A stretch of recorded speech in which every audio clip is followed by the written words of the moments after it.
Okay, good morning, Friday morning, so the last period of maths for the week.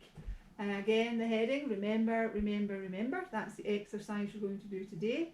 It completes the topic and allows us to start a new topic next week.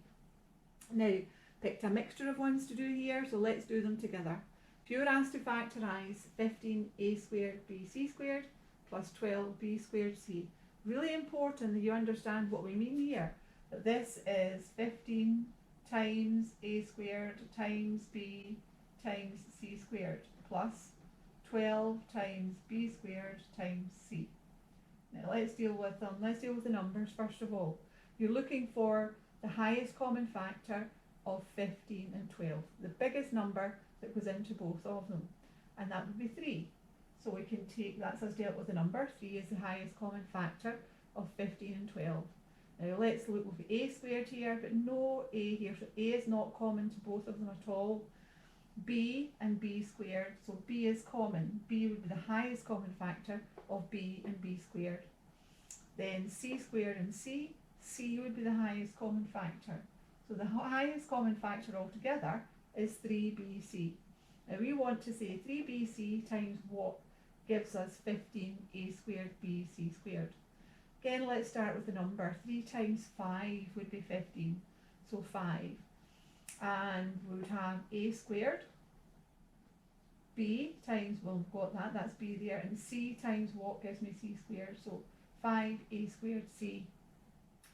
3bc times what gives me 12bc squared, b squared c, sorry. So we would put in here, let's deal with the number, plus 4. Now, we've got b and we want b squared, so that would be b, and we've got c. So that's it. And let's check that. That would be 15 a squared b c squared. And multiplying this out, 12 b squared c. So that's it. That's us finished. Number 2, again, common factor. It's not a difference of 2 squares. It's not a trinomial.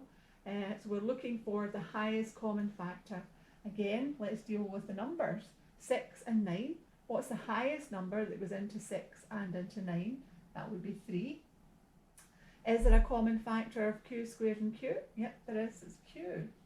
So 3q would be our highest common factor. Then to decide what goes inside the bracket, 3q times what gives me 6q squared.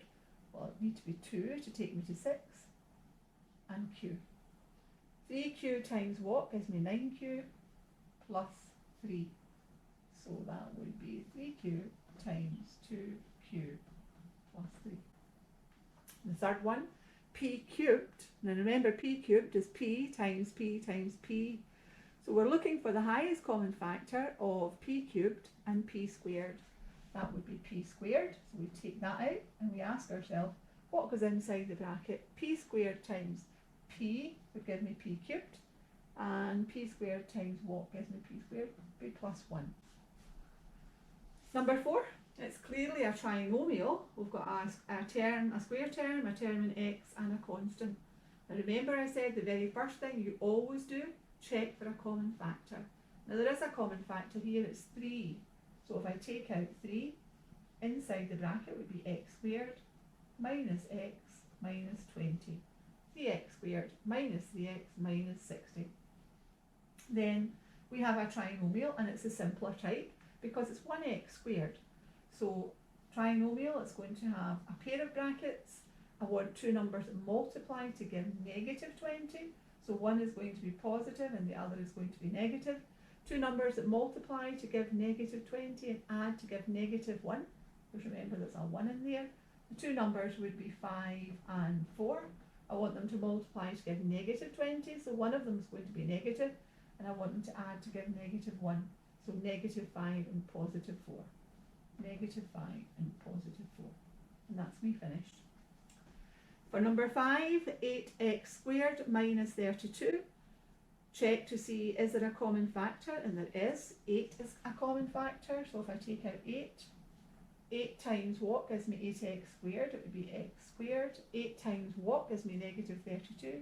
Negative 4. Now don't walk away at that stage. Check to see, can I factorise this further? And it is in fact a difference of 2 squares.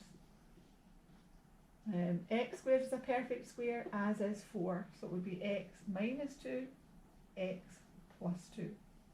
And that's you finished. For number 6 is a wee problem solving one.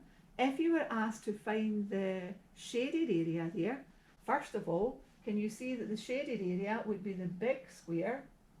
It's a square k by k, and a square inside 5 by 5, 5 centimetres by 5 centimetres. If you're asked to work out the shaded area, it would be the big area minus the small area. Now the area of this, the area of a square, is length times breadth. So the area is length times breadth, k times k. The area would be k squared. The area here of that square, 5 times 5, the area is length times breadth. So again, that would be 5 times 5, 25 centimetres squared. So the shaded area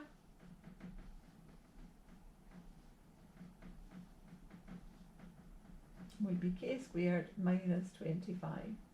And if you were asked to factorise that, k minus 5 times k plus 5, because it's a difference of 2 squares.